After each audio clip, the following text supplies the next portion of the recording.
Здравейте и добре дошли в рубриката "Опознай традицията". Аз съм Виктор. Аз съм Анджи и в следващите минути ще ви представим някои от поверията, обичаите и изпълнявани на Спасов ден. Това е празник, изпълнен с таинства и магични сили. Останете с нас до края на епизода. Поверието гласи, че на този ден се прибират душите на всички покойници, които са на свобода от Велики четвъртък. Вярва се, че тези души жужжат като пчели по цветовете на ябълките и ягодите.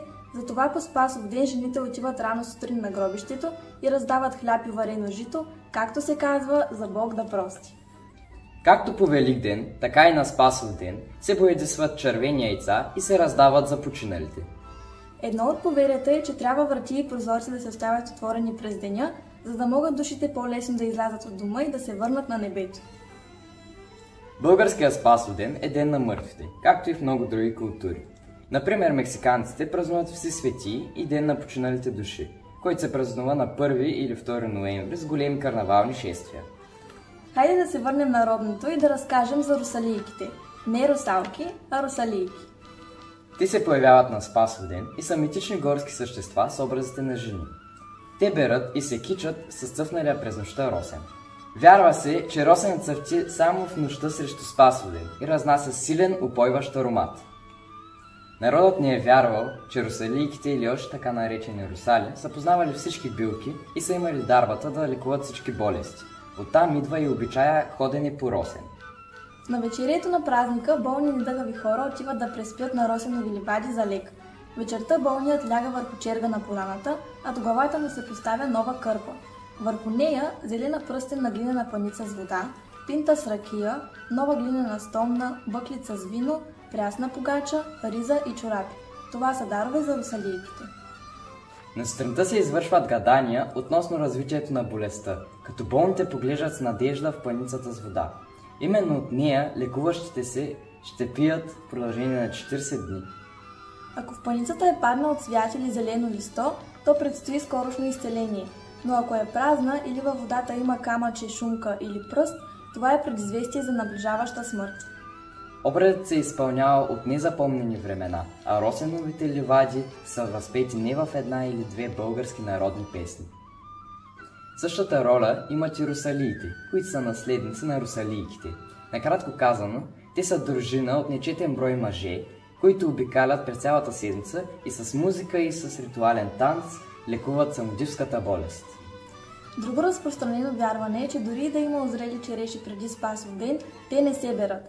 Настъпили празника, плодовете се берат и се носят в храм за освещаване, след което се раздават, за да бъдат плодородни дърветата. Спасов ден също е и спасение за бездетните жени, тъй като се вярва, че на този ден те могат да се излекуват от бездетието. Тук вметваме и наше подозрение, че съпругът не е можел да има деца, но във времето на патриархат са набеждавали жените. Но пък това е повод за един обичай, който чрез магическите сили на празника жената може да зачене. Обичаят е за жена, която не може да зачене. Тя трябва да преспи под росенова билка с мъж, с който няма кръвна връзка. Малко преди първи петли, двамата хукват към гората, без да се обръщат назад, като се вярва, че безплодието става под росена, а зачеването на Спасов ден е магическо. Този акт не се възприема като изневяра в името на продължението на рода. Една много характерна за българите традиция. До този ден венчаните през годината невести трябва да ходят с дрехите, с които са били облечени на сватбата си. Тук е хубаво да споменем, че по традиция българските сватби най-често се правят през зимата, т.е. около Димитровден, 26 октомври, когато работата на полето е свършена и има време за дълги празнувания. Носенето на булчинските дрехи понякога е мъчително за младите жени, особено ако времето отрано се затопли, а те трябва да продължават да ходят и да работят на полето в дебелите си зимни дрехи до Спасов ден. На празника всяка булка отива при кума си да му целуне ръка.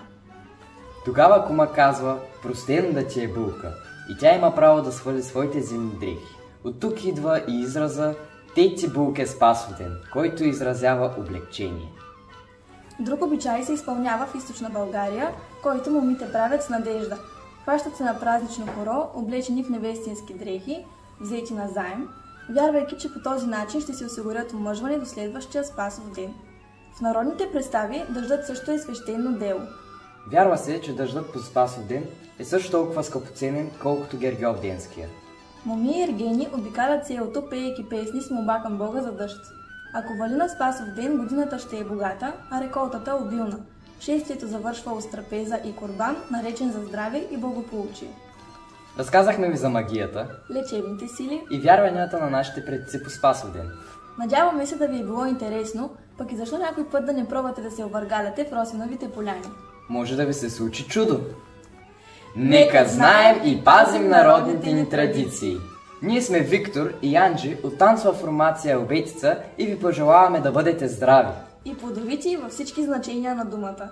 Хубави дни и до нови срещи!